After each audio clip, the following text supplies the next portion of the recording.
Hi there, and welcome to the Alberta Update, a look at what's happening in your province. I am your host, Bruce McAllister. Today, we're going to be joined by the Minister of Energy and Minerals. We talk about Alberta's new Drilling Accelerator program and the fight against the federal government's emissions cap.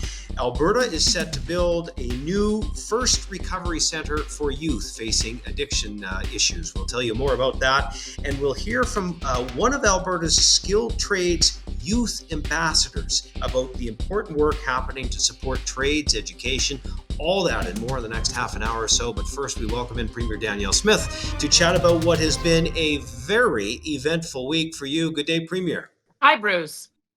You have introduced into the legislature a motion under the Alberta Sovereignty Within a United Canada Act. Your hand was forced on this. Tell us what it means and how this will play out if it succeeds. Well, the architecture of the motion is that we introduce into the legislature to get an agreement in principle to take certain actions. And in this case, we're taking action against a hostile federal government that continues to persist in a keep it in the ground strategy when it comes to our oil and natural gas development. They try to call their emissions cap. They try to say it's about emissions. It's not. It's about capping production. And they often slip and talk about how we're going to have the last barrel of oil produced, or how we're going to phase out production, or they sign on to international agreements that talk about ending fossil fuels. So it's very clear the direction that they're going. We have a totally different approach. We believe that we need to reduce emissions, not production. In fact, I want to see a doubling of oil and gas production, especially now with developments in the United States. We know that they're looking towards more energy security, and we can provide that. But the Sovereignty Act has several key elements to be able to push back against the federal government. I think the most important elements are that we are going to declare all of our oil and gas sites to be critical infrastructure. You're going to have to get a provincial permit to go onto those sites. Those sites are licensed by us because they're developing our resource on our behalf. And so they are going to be required to submit emissions data to us first, and then we will report that publicly. And then finally, we'll be taking our product in kind, bitumen in kind, oil in kind, and natural gas in kind, in order to be able to go out internationally and sign our own agreements with those in the world who want our products. So those are the ways in which we are using some of the old mechanisms that were drafted in the Peter Lougheed days to be able to make them fit for purpose for today. Well, you've read my mind. I was just going to mention former Premier Peter Lougheed. I think historians will know, and certainly you would, the last time we had a fight like this with Ottawa, we know what former Premier Peter Lougheed had to do, and that was with Justin Trudeau's father, Pierre. It just seems like you're using every every weapon that you have at your disposal here to push back against the federal government. We have to. I mean, this Alberta Petroleum Marketing Agency was set up in 1973 when you're exactly right. We did face yet another hostile federal government that was trying to not only take over our resources, but take over the dollars associated with it. This new Trudeau wants to quash our development altogether, which not only would have a major impact on our province and our producers, but it would have a major impact on all of Canada. And we're just simply not going to let that happen. We've been trying to negotiate with them for the last 2 years. My very first conversation with Justin Trudeau talked about aligning around reducing emissions and achieving a 2050 target. We keep on having letters and meetings and joint tables. And at the end, they haven't budged. They continue to persist in this approach. So negotiating is done, and the collaboration on this is done. Now we're going to defend our rights under our Constitution. Well, I've heard you say you tried the carrot. Now it's time for the stick, and it sure seems like most Albertans are behind you on it. But good luck with all of that. Listen, you've got another challenge on your hands from the United States, and he's not even in office yet. President-elect Donald Trump is making some major moves, including announcing a 25% tariff coming on Canada and Mexico if they don't get their borders under control. You would probably agree with him that there are issues at the borders, but how do we respond to what he's saying? A couple of things I'd say. I mean, the Trump administration is very, very clear about the things that are causing irritation in the current partnership that we have with them. They don't want China to be used as a backdoor to get products sold in for cheap into the United States. They do not want illegal migrants coming across the border. They do not want illegal fentanyl coming across the border. And if they want us to be respected when it comes to our partnership, we have to be a true partner in national defense and at a bare minimum meet the 2% NATO target. So when I look at those four things, those are things we should do. It's not that we need to do them because it was raised by the Trump administration. We should do them because they're the right thing to do. We shouldn't also want China to hollow out our manufacturing sector by playing with a different set of rules. We should also want to address fentanyl so our people are not dying on the street. We should also address the problem of illegal immigration so that we're not putting undue pressure on housing prices and on our social supports. And for the point of national pride, we should be an equal partner or at least a proportionate partner in worldwide national defense. And so I would say that these are the things that the federal government has gone on the wrong direction for the last number of years. This is a course correction moment. And that's the message that I'll be taking to the premier's table when we do meet, so that we can all try to get on the same page about what a Team Canada approach means. Absolutely. Listen, this might be a bit premature, but I've got to ask you anyway. There's so many people impacted in Alberta in the energy sector, and every sector is important, but some are already wondering and asking, will it be possible to discuss maybe an energy carve-out to what is proposed? Are these things on your agenda? Well, I think that an energy carve-out is probably the most likely scenario. If we're not able to make movement on all of the other products, then I would say that an energy carve-out is probably the best case that we could make. We know that the Americans have also said they want to bring gasoline and diesel prices down. One of the best ways to do it is to rely on a reliable partner. That's Canada. We already have the egress. We have the ability to build more. They've got Gulf Coast refineries that are built for purpose, have been retooled to accept our heavy oil.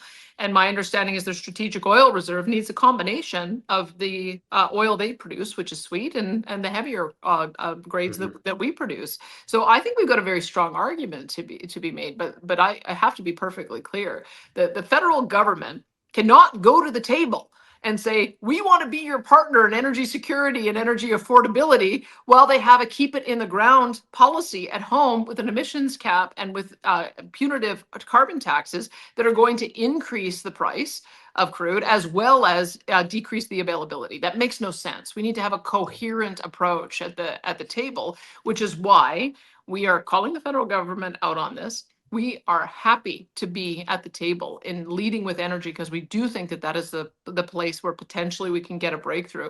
But we are also working in Alberta's interest to use all of the points of contact that we have with our American counterparts to make that message known that we are here, we're your best friend, we're here to help. You know, if I had a Christmas wish list, Premier, at the top of that list would be for you to have a meeting with the U.S. administration and carry our message as opposed to the Prime Minister. I don't know if that's on the table or a possibility, but I'm sure you're exploring that opportunity to meet with U.S. officials. Well, you know what I would say? The advice that I've been given, and I've been talking to a lot of people about this who have had experiences with the Trump administration and with the US in general, is that they do have a very decentralized model of decision making. The power isn't all concentrated in the hands of the White House. They have a Congress that's split between senators and House of Representatives. They've got strong governors. They also have a large number of industry interests that also have their own relationships. And so the best thing that we can do, I think, as a country is to reach out to all of our friends to be able to make that case about why it is we need to maintain this strong relationship. So I will certainly be doing that. I understand that the principal relationship that happens at the negotiating table is nation to nation, but I think there's a lot that Alberta can do to make sure that our story is known and our ability to be able to help the Americans achieve our collective interests is also supported in this province. Yeah, well said. Thanks for this, Premier, and we will see you again soon. You bet. Thanks, Bruce.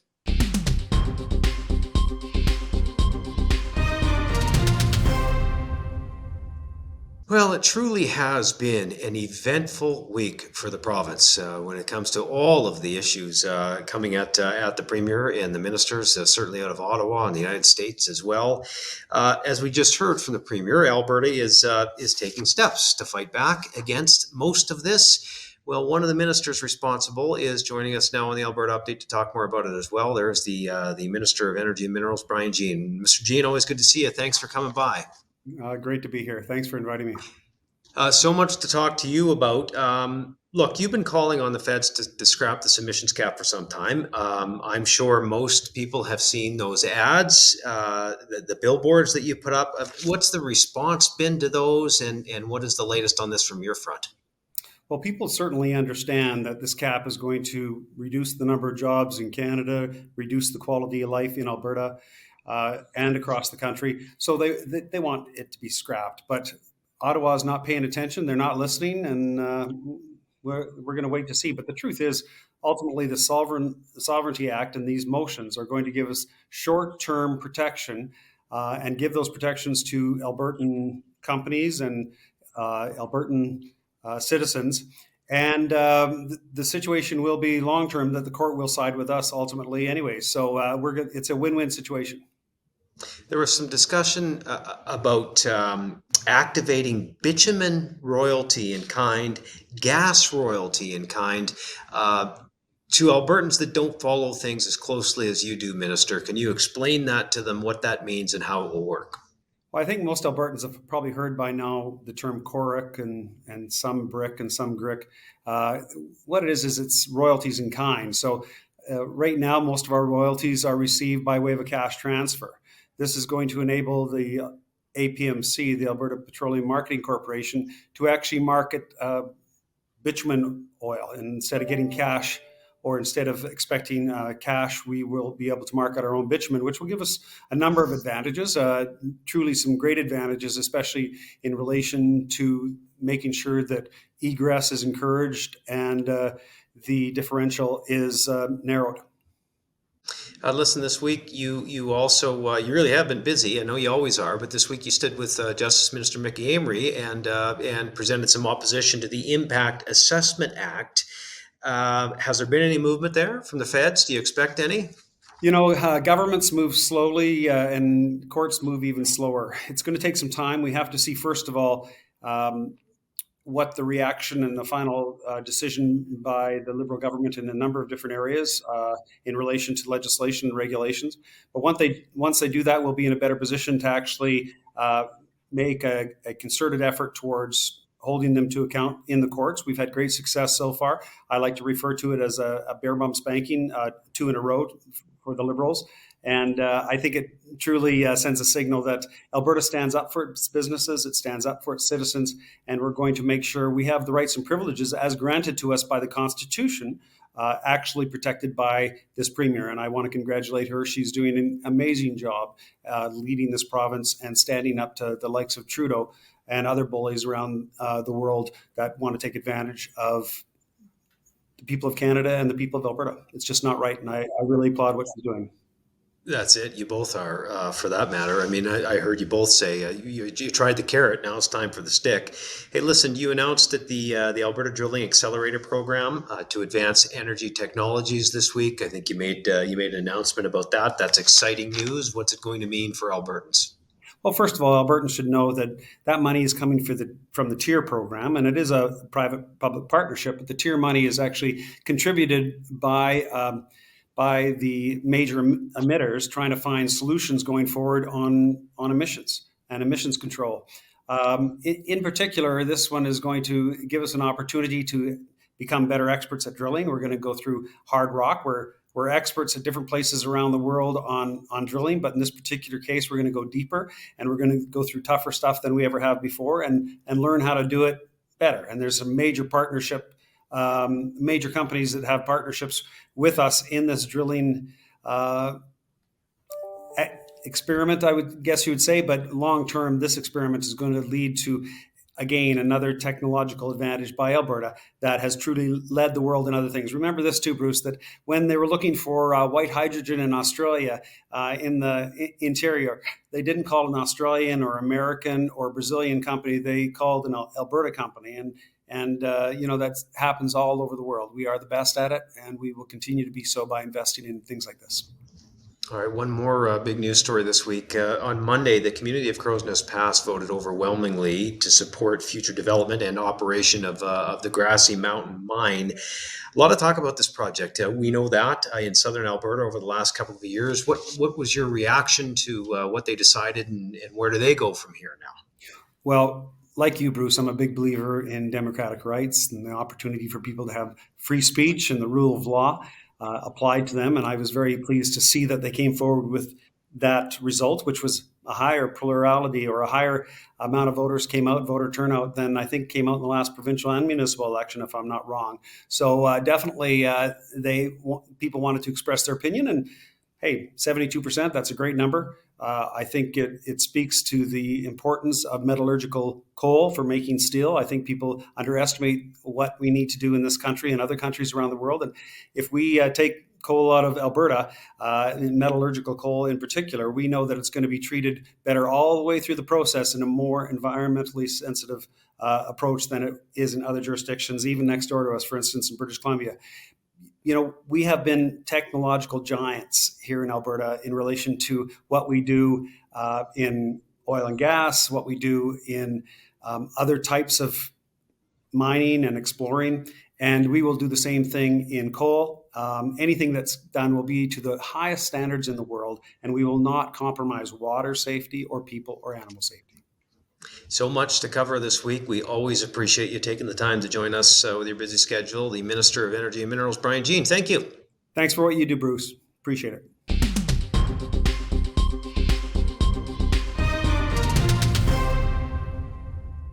Well, recognizing the impact of addiction on youth, Alberta's government is investing $23 million to develop a new recovery community specifically for Alberta's youth. The Northern Alberta Youth Recovery Centre will create a 105-bed treatment center, more than doubling Alberta's current capacity for youth addiction services. Addiction is not a lifestyle choice. It is a tragic situation that is something that can be treated, that one can recover from. And as I said before, every single Albertan, especially our children, deserve an opportunity at recovery if they suffer from the deadly disease of addiction. Our government will not give up on our kids. We will not give up on people and anyone struggling with addiction.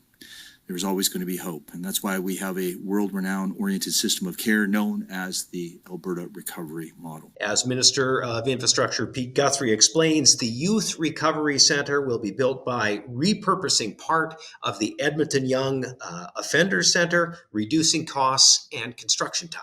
This new facility will provide a dedicated recovery community with additional mental health and addiction services for youth up to the age of 18. Of course, the new center will have its own separate entrance and will operate independently from the Corrections Center. Our design will provide a welcoming and open environment to help youth and their families feel at home while in the facility. Construction is set to start in the spring, and the youth recovery community is expected to open in 2026, helping up to 300 young Albertans each year. Well, teaching financial literacy is a top priority for the Alberta government and Alberta's education minister. The province's upgraded K-6 curriculum now places a stronger focus on critical life skills like saving, budgeting, investing, and making sound financial decisions, essential tools for students as they transition into adulthood. To support this initiative, Alberta's government is providing grant funding to 3 Canadian organizations, enabling them to deliver dedicated financial education resources. These programs reach over 300,000 students each year, offering a wide array of lesson plans, activities, and interactive tools accessible to both teachers and students. With financial literacy now integrated into the K-12 curriculum, Alberta's government is ensuring youth are better equipped as well to navigate their financial futures. Big changes are coming to Alberta's auto insurance industry and the premiums you pay. The system is being overhauled, as we have spoken about on this program. Over the next 2 years, Alberta auto insurance system will transition to a new Care First system. To help explain the changes and the benefits, Alberta's government has launched a new website detailing how the new system will work to support those injured in collisions. Under a care-focused system, it is anticipated that Albertans will have cost savings of up to $400 each per year. And you can find out more by visiting carefirstalberta.ca. Speaking of driving, if you need to renew your driver's license, getting your new card may take a little extra time, and that's, of course, due to the Canada Post strike. Dale Nally is the Minister for Service Alberta and Red Tape Reduction, and he has more now on what we need to know on this front. Thanks, Bruce. I'm Dale Nally, Minister of Service Alberta and Red Tape Reduction. As you may be aware, Canada Post workers initiated a strike on Friday, November 15th, resulting in a disruption to mail services across the country. In response, our team at Service Alberta and Red Tape Reduction has activated a contingency plan to ensure that critical government mail continues to reach those who need it the most. Our priority is to maintain the delivery of critical mail. So we have implemented some easy processes to ensure that your important items are distributed promptly and effectively. Government offices across the province will remain open to accept outgoing mail, ensuring it is processed and directed to the most appropriate destination. Non-critical mail, however, will be securely held by the originating department until normal Canada Post services resume. This is to maintain efficiency while focusing resources on delivering essential items. Thank you for your understanding and patience as we navigate this temporary disruption. We are committed to minimizing its impact and keeping Albertans connected to the vital services that they depend on. Thank you.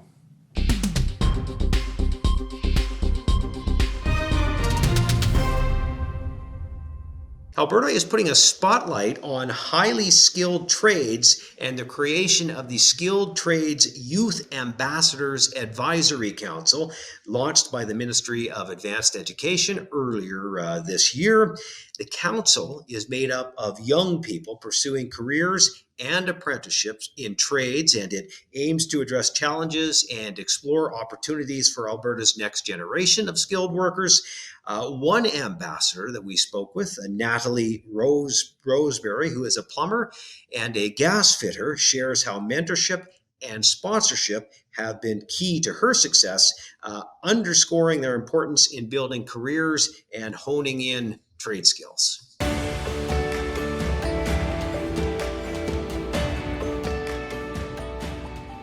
To be honest, I don't think I ever really anticipated joining the trades. I really wanted to go to university, and I was at a time in my life where I really needed a job and to figure out my living situation, and I turned to the trades at the time, and I applied to a bunch of different trade offices. Gold Bar Contractors happened to be one. They called me back, and I joined the field as a plumber, and I just ended up sticking with it, and I fell in love with the trade in my third year, and that's kind of the history of me getting into it. The learning opportunities that young students have about the trades are more than they ever have had before. And I think that the outlook for trades workers is very good, and that Alberta is supporting those outlooks with grants and just so many different opportunities that people didn't really have before. And I think it's very important that youth are looking at the trades as an opportunity. I would say do your research, learn about all the different trades that there are out there, find something that you're passionate about or sparks your interest. Find a mentor, learn about it, and don't be scared to take the steps to move forward with that as your career path, because you can learn so much. There's so many pathways, and I think it's a great opportunity for anybody to look into a career in the trades.